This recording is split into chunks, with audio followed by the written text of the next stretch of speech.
Kihnu vald otsustas kippimiskampaania läbi viia sellepärast, et olgem ausad, et tegelikult meil oli väiksed probleemid hakanud tekkima, kuigi Kihnus koerad on ajalooliselt niimoodi vabapidamisel, et keegi nende üle väga järgi ei pea, siis neid lammaste murdmisi ja selliseid asju tuli siin järjest aeg-ajalt ette ja elanikud hakkasid ka kaebama.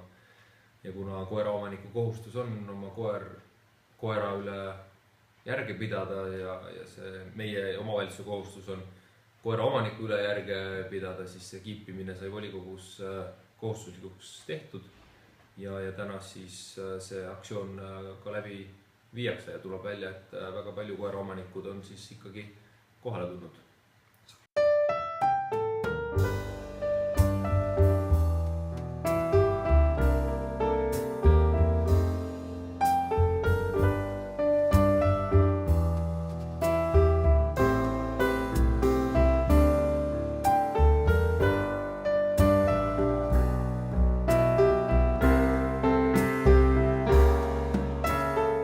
Siis naisi, niin mehi hakataan se kiibitsemään. Ja koirtista hakkas pihta, nyt läheb ylemmä likka ju.